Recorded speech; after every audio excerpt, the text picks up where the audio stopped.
Hello students, આપણે ગયા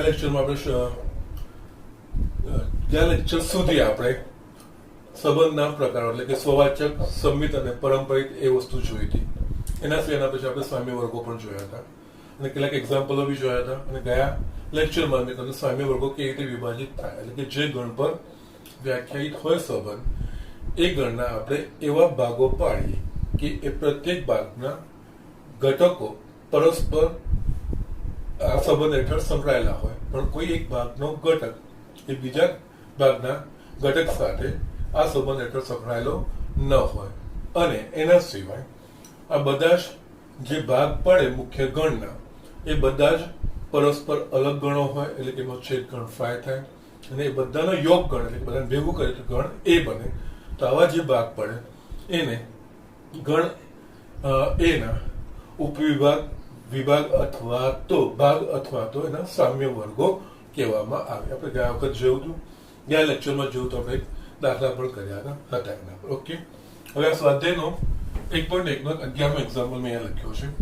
important example છે. ઓકે, એ હું તમને બતાવું છું અને આજે આપણે સ્વાધ્યાય 1.1 જેટલા ઇમ્પોર્ટન્ટ દાખલા છે બતાવીને હું પૂરો કરવાનો પ્રયત્ન કરીશ. ઓકે, ચાલો આપણે વાંચીએ. અહીંયા સાબિત કરો કે સમતલમાં આવેલા બિંદુઓના ગણ એ પર વ્યાખ્યાયિત સંબંધ.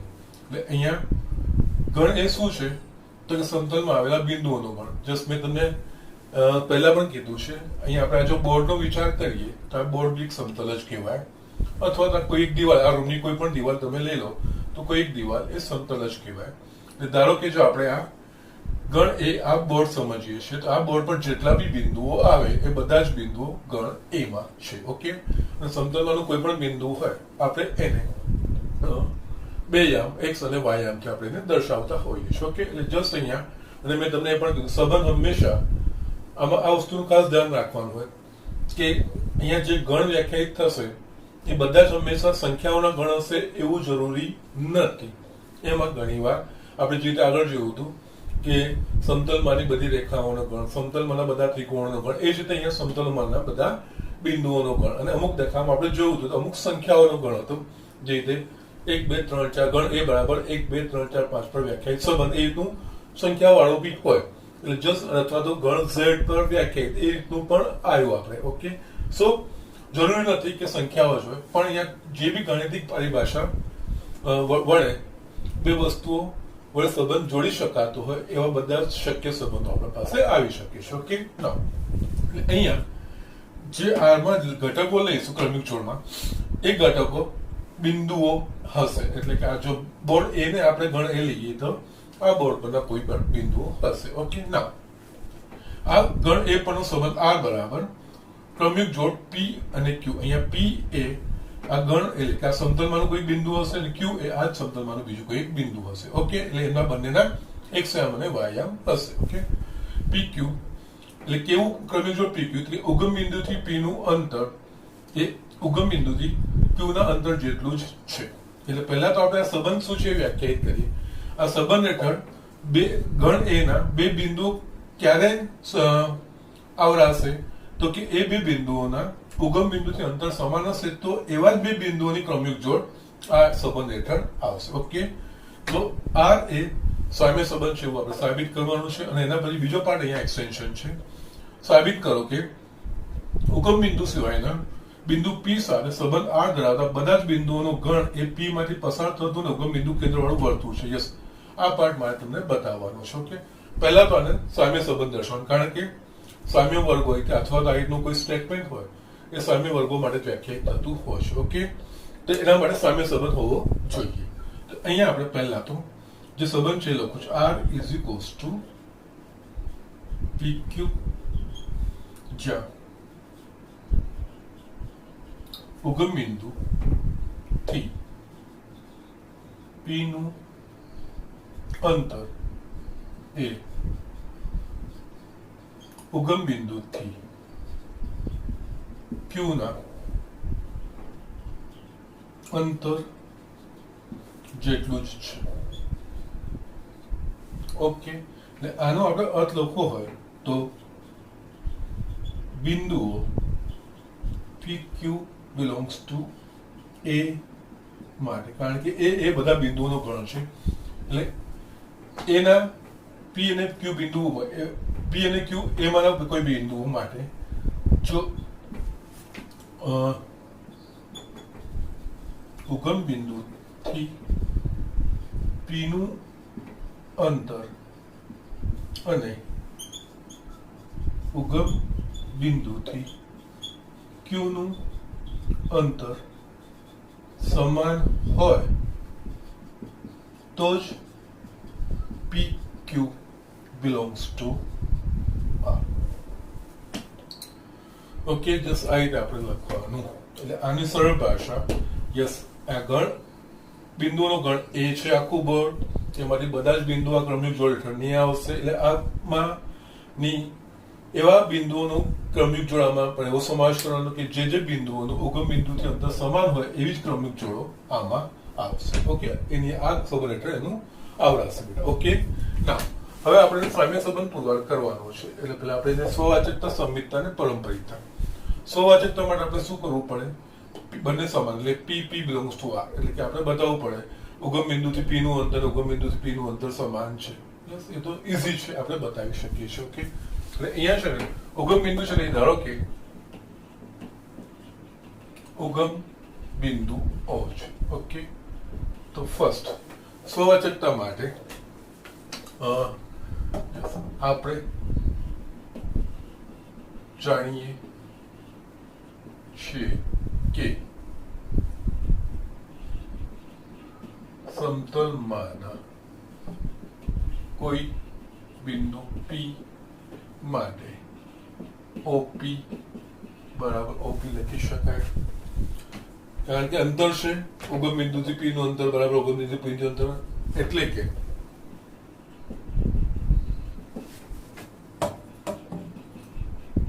ઉગમ બિંદુ પી, ઉગમ બિંદુથી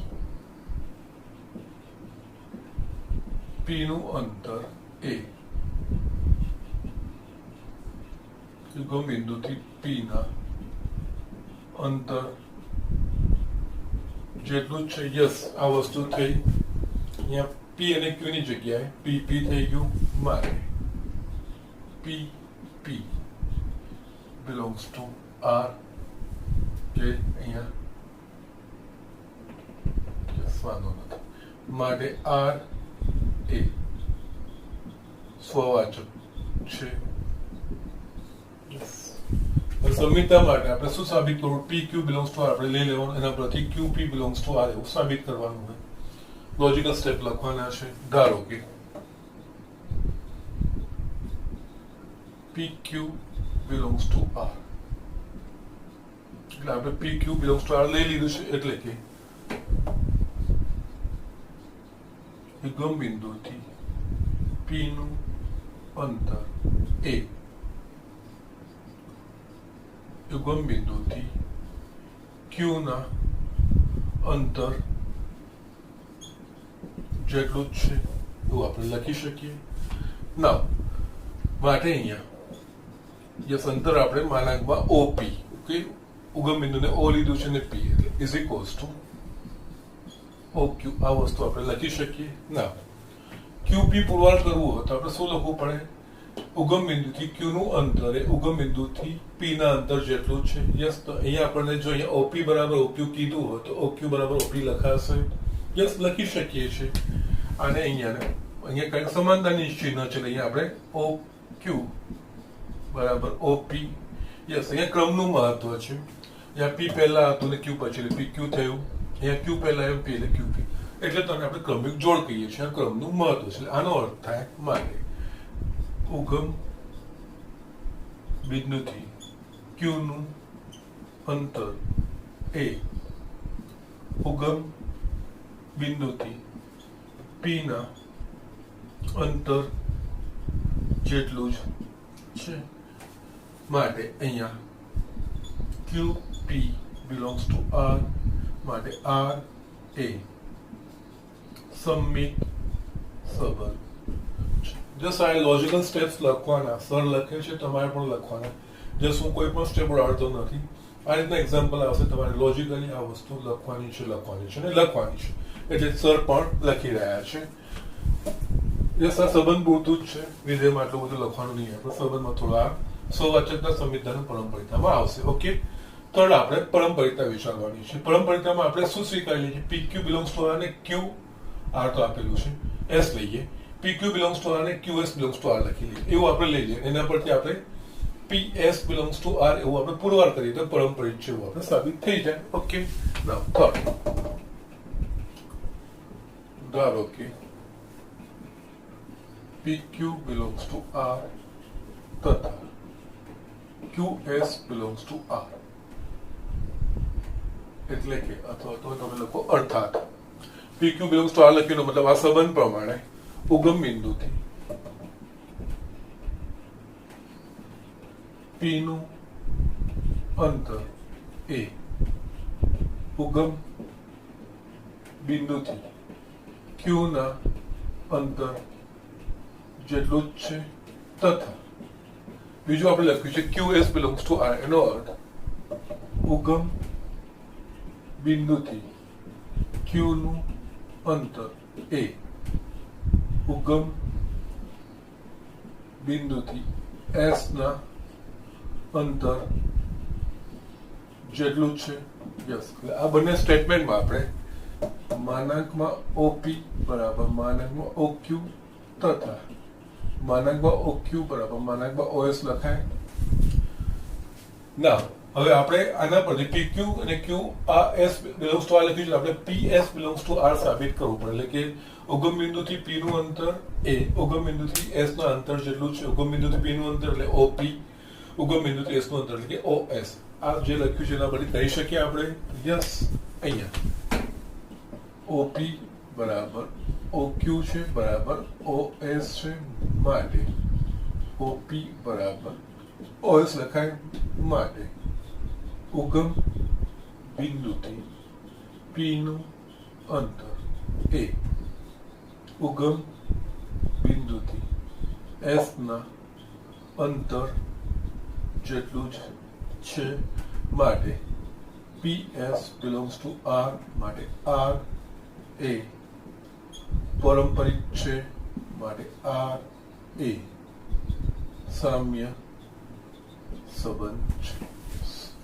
આટલી વસ્તુ થઈ. યસ, એક આ પાર્ટ પત્યો. હવે મારે બીજો પાર્ટ તમને બતાવવાનો છે. જે સવાલ લખી લઉં બીજા બોર્ડ પર, બીજો પાર્ટ તમને બતાવું છે આપણે કેવી રીતે લાવીશું. યસ, હવે છે ને આપણે અહીંયા બીજો જે પાર્ટ બતાવવાનો છે, સાબિત કરો કે ઉગમ બિંદુ સિવાયના બિંદુ P સાથે સાબિત કરો કે ઉગમ બિંદુ સિવાયના બિંદુ P સાથે સંબંધ R ધરાવતા બધા જ બિંદુઓનો ગણ એ P માંથી પસાર થતું અને ઉગમ બિંદુ કેન્દ્ર વાળું વર્તુળ છે. ઓકે, ના આ જે સ્ટેટમેન્ટ છે ને એ વસ્તુ આપણે લખીએ અહીંયા.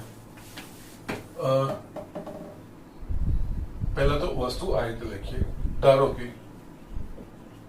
યસ ગણ A માનો P સિવાયનું અને ઉગમ બિંદુ ન હોય તેવું બિંદુ X છે. ધારો કે X ના યામ X Y છે.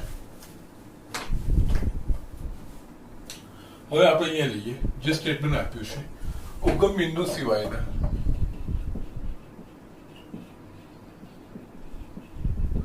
ઉગમ બિંદુ સિવાયના બિંદુ P સાથે હજુ પણ એક સ્ટેટમેન્ટ આપણે લખીએ. ધારો કે ઉગમ બિંદુથી બિંદુ P નું અંતર. યસ, ધારો કે ઉગમ બિંદુ થી બિંદુ P નું અંતર R છે, સ્મોલ r લખ્યું છે. ઓકે, હવે આપણે આ સ્ટેટમેન્ટ લખીએ. ઉગમ બિંદુ સિવાયના બિંદુ P સાથે સંબંધ R ધરાવતા બધા જ બિંદુઓનો ગણ. આના બરાબર આપણે શું લખવાનું? ઉગમ બિંદુ સિવાયના બિંદુ પી સાથે સંબંધ ધરાવતો. અહીંયા ઉગમ બિંદુ સિવાયના પી સિવાયનું બીજું કોઈ બિંદુ મેં શું લીધું છે? એક્સ. એટલે પી નો એક્સ સાથેનો સંબંધ જ્યાં, એટલે અહીંયા એક્સ બિલોંગ્સ ટુ એ જ્યાં પી આર એક્સ. અહીંયા એક્સ એ એમાંનું એવું બિંદુ છે કે જે ઉગમ બિંદુ નથી ને પી સિવાય બીજું કોઈ બિંદુ છે અને આ સંબંધ હેઠળ આવરેલું છે. અહીંયા એક્સ બિલોંગ્સ ટુ આર, એટલે આ રીતનું મારે થયું. ઓકે, ના આનો અર્થ શું થશે? એક્સ બિલોંગ્સ ટુ એ વસ્તુ થઈ અને એને આવશે પી આર એક્સ, એટલે કે અહીંયા P x belongs to R. અહીંયા P x belongs to R. એવા એમાંના એક્સ બિંદુઓનો ગણ કે જેના માટે P x belongs to R થાય. અહીંયા P x belongs to R થાય તો એના પ્રમાણે ઉગમ બિંદુથી પી નું અંતર ઉગમ બિંદુથી એક્સ ના અંતર સમાન છે એવું થાય. એટલે આના માટે અહીંયા શું લખી શકાય કે એક્સ બિલોંગ્સ ટુ એ જ્યાં OP is equals to O X. ઉગમ બિંદુથી પી નું અંતર અને ઉગમ બિંદુથી ઓ એક્સ. ના અહીંયા OP is equals to O X શું થશે એ આપણે જોઈએ. અહીંયા X belongs to A OP ઉગમ બિંદુથી બિંદુ પી નું અંતર એ તો આપણને આપ્યું છે, આપણે લીધું અહીંયા આર. ઓકે, સોરી, હજુ પણ કઈ વાંધો નથી. અને ઓ એક્સ એ ઉગમ બિંદુથી અંતર છે. અહીંયા ઉગમ બિંદુથી અંતર છે. એક્સ ના જેમ આપણે શું લીધા? એક્સ અને વાય, એટલે આ અંતર સૂત્ર પ્રમાણે વર્ગમૂળમાં X minus 0 whole square plus Y minus 0 whole square આ રીતે લખાશે. એટલે અહીંયા એક્સ બિલોંગ્સ ટુ એ, અહીંયા આપણે વર્ગમૂળમાં X square plus Y square is equals to R થશે. એટલે અહીંયા એક્સ બિલોંગ્સ ટુ એ, એટલે સમતલ એ માના બિંદુ એક્સ ના યામ એવા છે કે આનો વર્ગ કરીશ બંને બાજુ તો X square plus Y square is equals to R square. Yes, આપણે ભણી ગયા છે X square plus Y square is equals to R square. કોનું સમીકરણ છે? કારણ કે ઉગમ બિંદુથી પી નું અંતર, એટલે પી નું અંતર તો આપી દીધું છે, બદલાવાનું નથી, એટલે ત્રિજ્યા થઈ ગઈ. ઓકે, એટલે આ X square plus Y square આ જેનું કેન્દ્ર 0 0 હોય અને ત્રિજ્યા આર હોય એવું છે. અને આર અંતર પર બિંદુ કયું છે? એટલે બિંદુ પી માંથી પસાર થતું છે. એટલે અહીંયા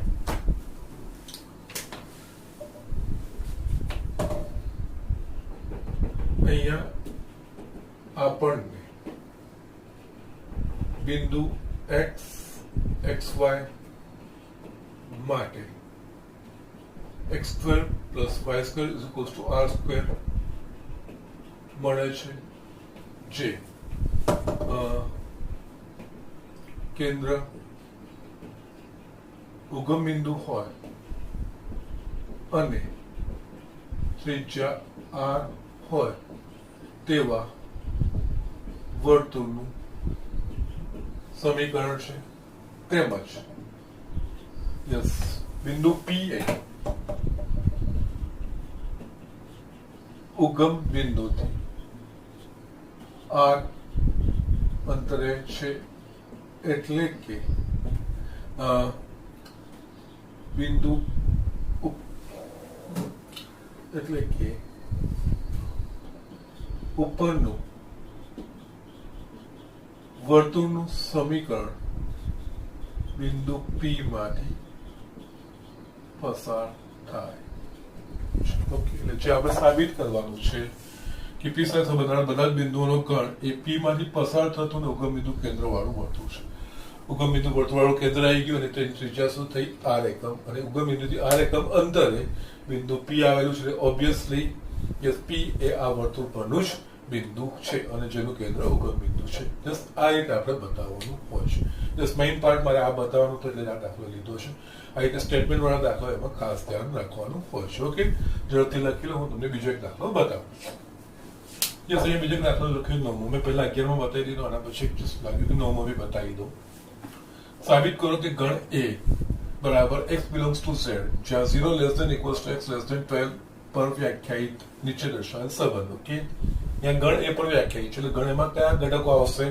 એ પહેલા આપણે વિચારવાનું હોય. અહીંયા x બિલોંગ્સ ટુ 0 એટલે કે જે બી x છે બધા પૂર્ણાંક સંખ્યાઓ છે. પણ કેવી પૂર્ણાંક સંખ્યાઓ છે? 0 કે 0 કરતા મોટી, 12 કે 12 કરતા નાની. 0, 0 અને 12 સાથેની એની વચ્ચેની પૂર્ણાંક સંખ્યાઓ એ ગણ a પર છે. ઓકે, એટલે અહીંયા સંબંધમાં a અને b એ આમાંથી આવવા જોઈએ. 0 અને 12 વચ્ચેની કોઈ પણ એક સંખ્યા આવી જોઈએ. ઓકે, અને એ પણ જે પ્રમાણે સંબંધ વડે સંકળાતી હોય એવી જ ક્રમિક જોડ આવી જોઈએ. બાકી બધી જ વસ્તુઓ ન આવી શકે. ઓકે, તો હવે તમને ખબર પડી ગઈ છે. ઓકે, પ્રત્યેક બંને સભ્ય અલગ અલગ દાખલાઓ છે. એમાં બંનેને સામ્ય સંબંધ આપણે સાબિત કરીને બતાવવાનું છે અને પ્રત્યેક વિકલ્પમાં એક સાથે સંબંધ r ધરાવતા ઘટકોનો ગણ શોધો. ઓકે, જસ્ટ આ થોડું એક્સટેન્શન જે છે સામ્ય વર્ગ જેવું જે આવે છે એ મારે તમને બતાવવાનું છે. ઓકે, ના અહીંયા પહેલું આપણે લઈએ r ઇઝ ઇક્વલ્સ ટુ ક્રમિક જોડ a b જ્યાં માનાંકમાં a માઇનસ b એ 4 નો ગુણિત છે. આ વસ્તુ છે એટલે આનો અર્થ શું થશે? a b belongs to a માટે a માઇનસ b એ 4 નો ગુણિત થાય તો જ અથવા તો ત્યારે જ a b belongs to r અથવા બીજો જે સંકેત a r b આઇટમ. જે સારું મેં સિમ્પ્લિફિકેશન લખ્યું છે, દાખલો મેં ચાલુ નથી કર્યું. એટલે a અને b માંથી જેમનો તફાવત 4 નો ગુણિત હોય એવી જ ક્રમિક જોડો આ સંબંધ હેઠળ આવે. ઓકે, ના હવે આપણે આમાં સ્વવાચકતા, સંમિતતા અને પરંપરિતા એક પછી જોઈએ. સ્વવાચકતા માટે a માટે અહીંયા માનાંકમાં શું થાય? a માઇનસ એટલે કે 0. 0 4 નો ગુણિત કહેવાય કે ના કહેવાય? તો કે કહેવાય. એટલે અહીંયા આપણે એક વસ્તુ લખીશું કે પ્રત્યેક a બિલોંગ્સ ટુ a માટે માનાંકમાં a minus a is equals two 0 થાય. 4 નો ગુણિત 4 ગુણ્યા 0 0 થશે બેટા, એ a માઇનસ 1 થાય જે 4 નો ગુણિત છે. એટલે અહીંયા જસ્ટ 0 0 માઇનસ 0 1 માઇનસ 1 યસ બધા આ હેઠળ આવી જશે. એ બધી 0 0 1 1 2 2 બધી બધા માટે શૂન્ય જવાબ આવશે જે 4 નો ગુણિત છે. એટલે માટે a belongs to r માટે r એ સ્વવાચક સંબંધ છે. ઓકે, એ જ રીતે સામ્ય માટે ab belongs to r આપણે સ્વીકારી લેવાનું. બીજું ધારો કે ક્રમયુગ જોડ ab belongs to r એટલે એનો અર્થ અથવા તમે અર્થાત માનાંકમાં a માઇનસ b એ 4 નો ગુણિત છે. આના પરથી જો આપણે એવું બતાવી દઈએ કે b minus a belongs two r yeah b minus a belongs two એટલે કે માનાંકમાં b માઇનસ a 4 નો ગુણિત છે એવું આપણે બતાવી દઈએ તો એ સમિત છે એવું આપણે કહી શકીએ. ઓકે, તો અહીંયા a માઇનસ b 4 નો ગુણિત છે એટલે કે એનો મતલબ માનાંકમાં a માઇનસ b એ 4 ગુણ્યા કોઈ સંખ્યા k લખાશે કે 4 નો ગુણિત એટલે શું? કોઈ પૂર્ણાંક આવે, 4 વડે કોઈ પૂર્ણાંક ગુણાય એ 4 નો ગુણિત થાય. 4 8 12 હવે 4 ના ગુણિત મતલબ 4 ગુણ્યા 1 4 ગુણ્યા 2 4 ગુણ્યા 3 એ રીતે થાય. એટલે કોઈ પૂર્ણાંક વાળું હોય અહીંયા a માનાંકમાં a માઇનસ b 4 નો ગુણિત છે એટલે કે આ રીતનું કોઈ સ્વરૂપ હશે. ઓકે, અહીંયા જો a માઇનસ b 4k લખાય તો એનો અર્થ માનાંક દૂર કરીશું. જો માનાંકની અંદરનું મૂલ્ય આપણે જે માનાંક રીતે ભણ્યા છે માનાંકની અંદરનું મૂલ્ય ધન હોય તો આપણે અહીંયા શું લખીએ તો એનું કે એનું વિસ્તરણ કરીએ, માનાંક દૂર કરીએ તો જેમ છે એમ લખાશે. જો માનાંકની અંદર મૂલ્ય ઋણ હોય તો માનાંક દૂર કરીને આપણે ઋણ ચિહ્ન મૂકવું પડે. ઓકે, તો આનો અર્થ આપણે લખી શકીએ a minus b is equals two plus or minus 4k આ રીતે થશે. નાવ હવે અહીંયા a minus b is equals to 4k. હવે આપણે માટે b માઇનસ a 4 નો ગુણિત સાબિત કરવાનું છે. તો યસ આ સ્થાન બદલીશું, શું આખામાંથી માઇનસ સામાન્ય કાઢીશું. અહીંયા શું થશે? b minus a is equals two minus or plus 4k લખાશે. યસ, અહીંયા જે રીતે a માઇનસ b એ 4 નો ગુણિત કહેવાય તો એ પ્રમાણે b માઇનસ a 4 નો ગુણિત કહેવાય કે ના કહેવાય? તો યસ કહેવાય. માટે યસ આના પરથી b minus a is equals to 4k એ રીતે લખાશે. માટે માનાંકમાં b માઇનસ a 4 નો ગુણિત છે માટે b a belongs to R માટે આર એ સમિત સંબંધ છે. થર્ડ, પારંપરિક માટે આપણે જસ્ટ લેતા હોઈએ છીએ એ બી બિલોંગ્સ ટુ આર અને બીસી બિલોંગ્સ ટુ આર, અને એના પરથી જો આપણે એસી બિલોંગ્સ ટુ આર એવું આપણે સાબિત કરી દઈએ કે એ પણ સંબંધ હેઠળ આવે છે, તો અહીંયા આપણે એ પારંપરિક છે એવું કહી શકીએ. એટલે આના માટે ધારો કે એ બી બિલોંગ્સ ટુ આર તથા બીસી બિલોંગ્સ ટુ આર, અર્થાત માનકમાં a માઇનસ બી એ 4 નો ગુણિત છે તથા માનકમાં બી માઇનસ સી એ 4 નો ગુણિત છે. તો યસ, આના પરથી આપણે લખી શકીશું a માઇનસ બી એ 4 નો ગુણિત છે એટલે કોઈ 4m જ્યાં પૂર્ણાંક હોય તથા બી માઇનસ સી એ 4 નો ગુણિત છે માનકમાં b minus c is equals to 4n જ્યાં mn અને અહીંયા બી છે મારે k belongs to z લખવું જોઈતું હતું. Okay, mn belongs to z આ કોઈ પૂર્ણાંક છે. યસ, જે આગળ લોજિક વાપર્યું માનકમાં, અહીંયા માનક છૂટું કરીશું તો પ્લસ કે માઇનસ થશે એટલે અહીંયા a minus b is equals to plus or minus 4m તથા એ જ રીતે અહીંયા b minus c is equals to plus or minus 4n. Yes, હવે આપણે શું સાબિત કરવાનું છે?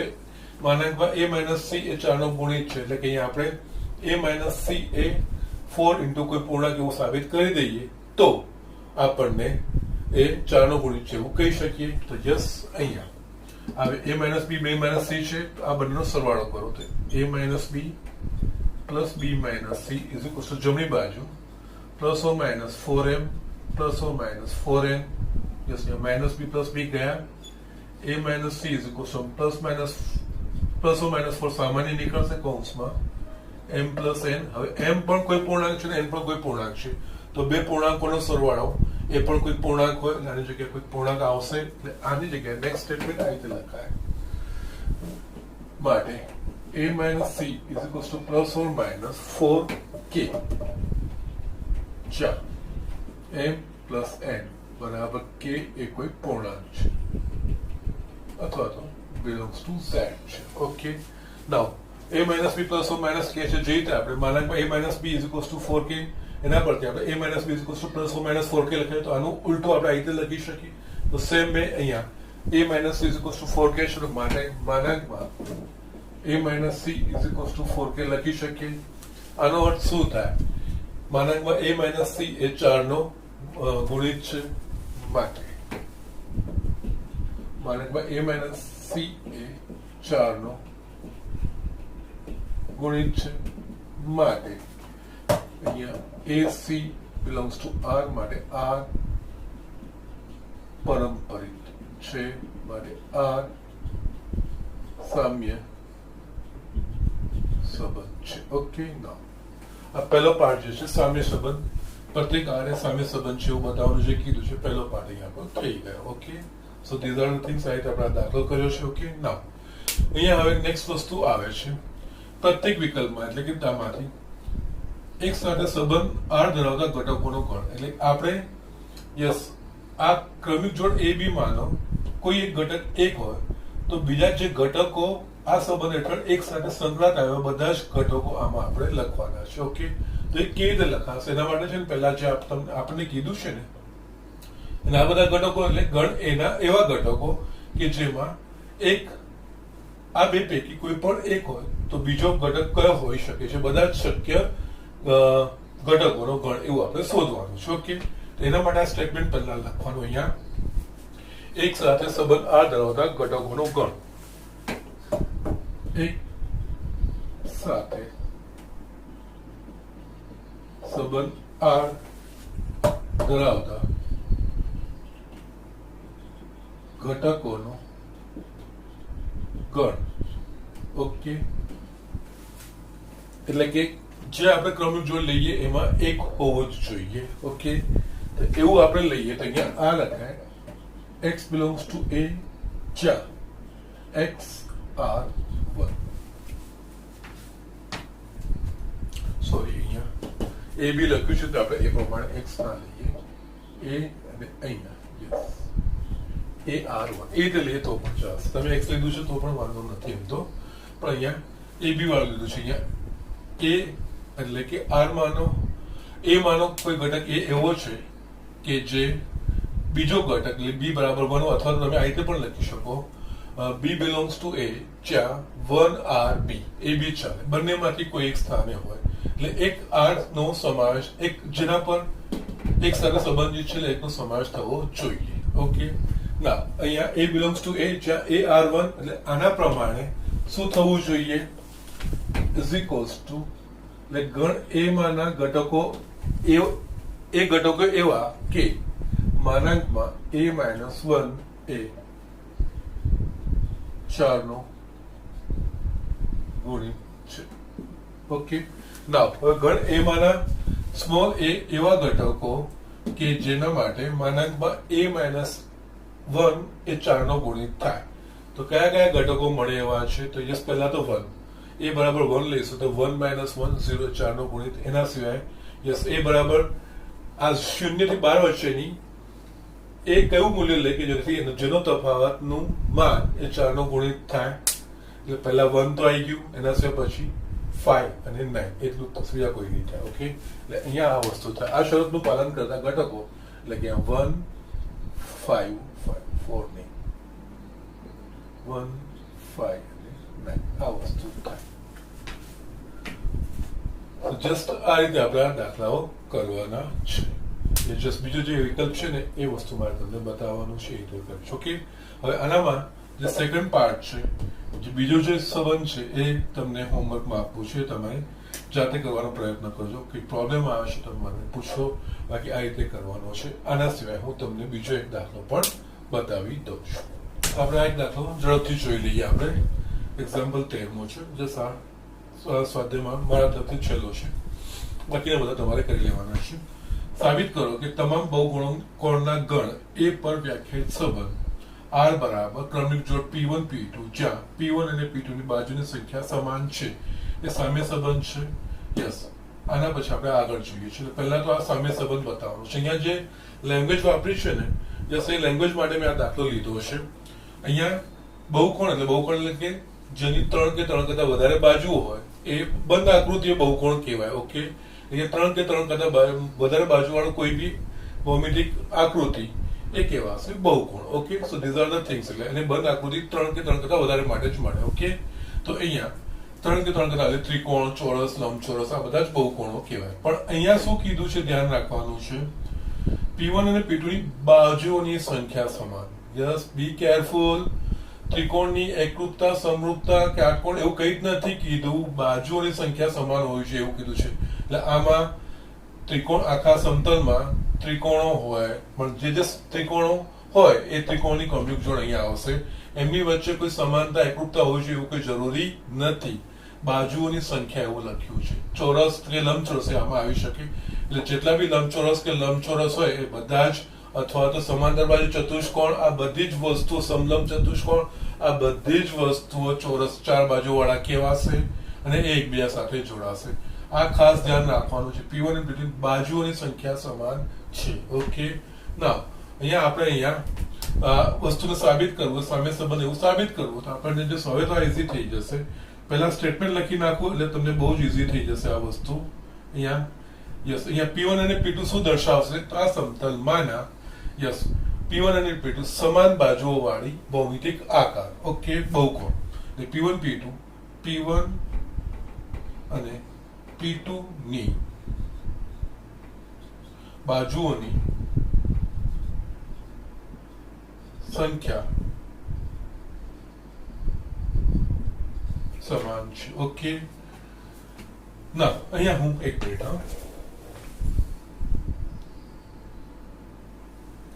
યસ અહીંયા P1 P2 બાજુની સંખ્યા સમાન છે. ઓકે એટલે આને જો લખવું હશે અહીંયા P1 P2 belongs to A આમાં બધા જ બહુકોણો માટે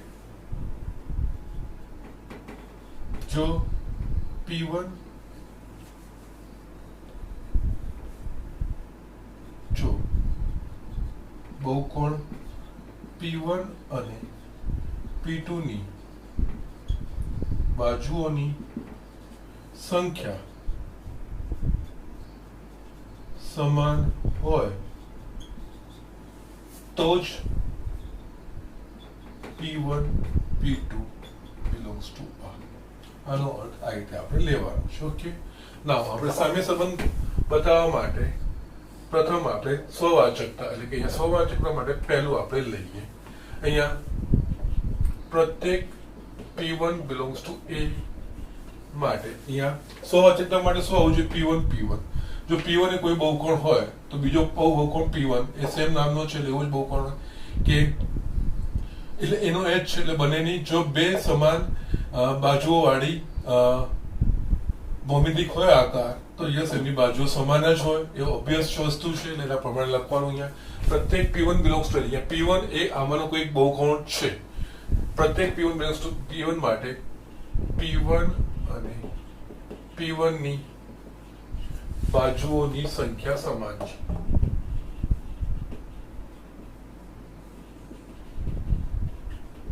અર્થાત P1 belongs to A માટે belongs to R માટે R એ સ્વવાચક સંબંધ છે. સંમિતા માટે આપણે શું કરવાનું?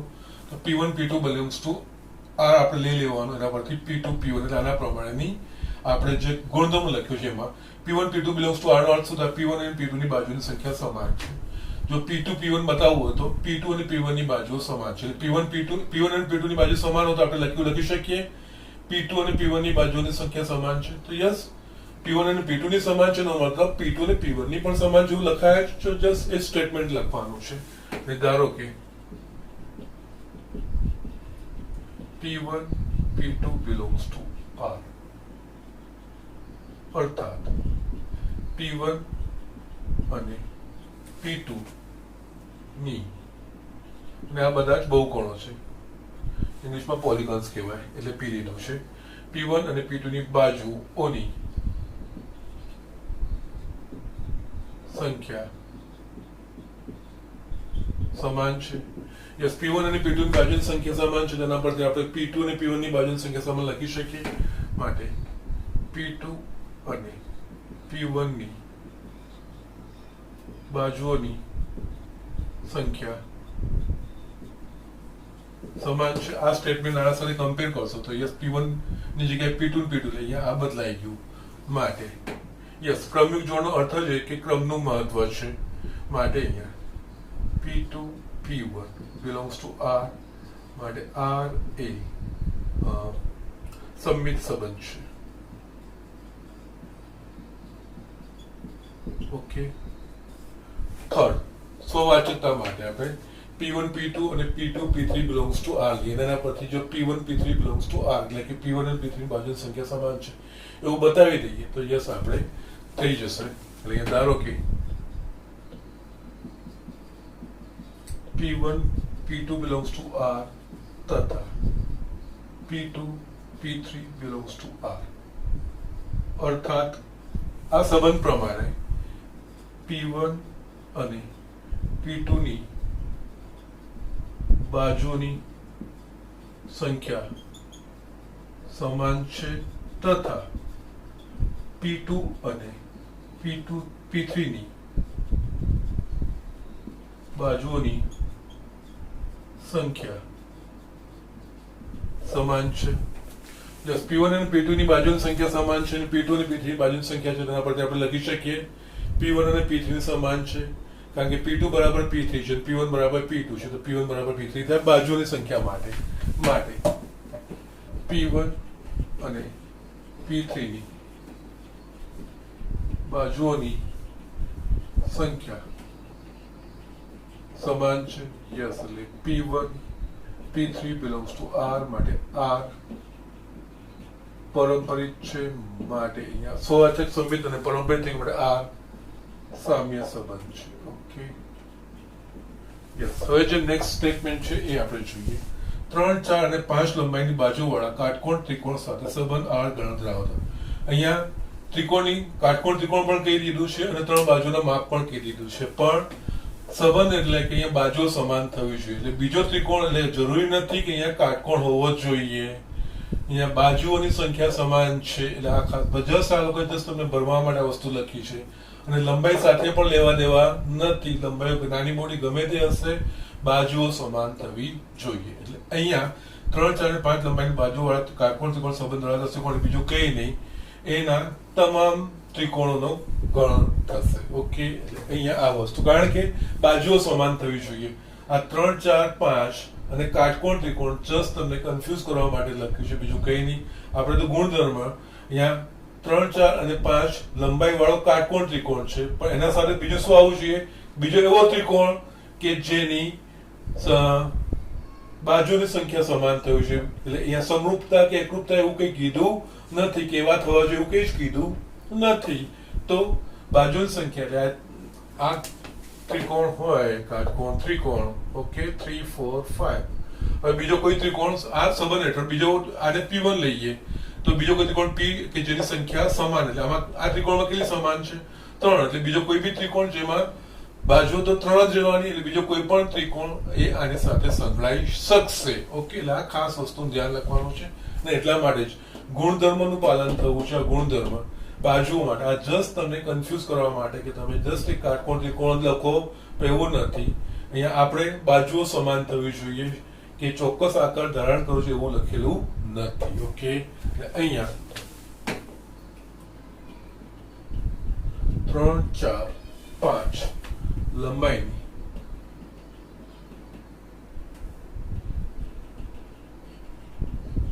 બાજુઓ વાળા કાટકોણ ત્રિકોણ સાથે ગણ એના બીજા કોઈ પણ ત્રિકોણ સંબંધ આર હેઠળ સંકળાઈ શકે છે. માટે આ બધા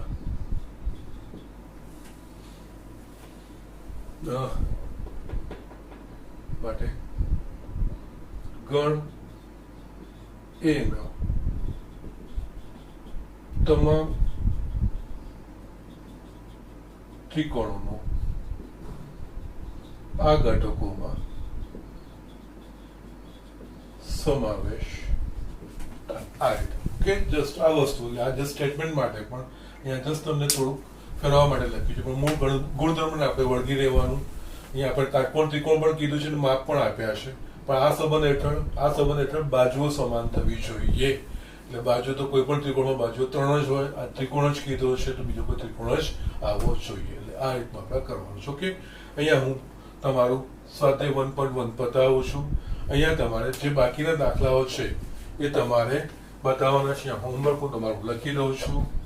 હોમવર્કમાં સ્વાધ્યાય 1.1 માં જે બાકીના એક્ઝામ્પલ કયા કયા રહ્યા, એક્ઝામ્પલ 8 7 સુધી ગઈકાલે કર્યું, 9મું મેં તમને બતાવ્યું, 10મું નહીં કરશો, 411મું મેં તમને બતાવ્યું, પછી 12, 13 મેં તમને બતાવી દીધું છે, 14, 15 અને 16 MCQs છે, આ આવડી જશે. ઓકે, આટલા તમારે કરવાનું છે. તમારા સ્વાધ્યાય 1.1 પતી જશે. ઓકે, બધાએ સાથે કરવાનું છે, બધા સ્ટેપ લખવાના છે. ક્યાંય તમને તકલીફ જેવું લાગે છે કે જસ્ટ આઉટ જેવું લાગે છે તો મને કોન્ટેક્ટ કરી શકો છો, કોલથી કાં તો વોટ્સઅપથી. ઓકે, આજનું લેક્ચર અહીંયા હું પૂરું કરું છું. નેક્સ્ટ લેક્ચરમાં આપણે વિધેયની શરૂઆત કરીશું. ઓકે.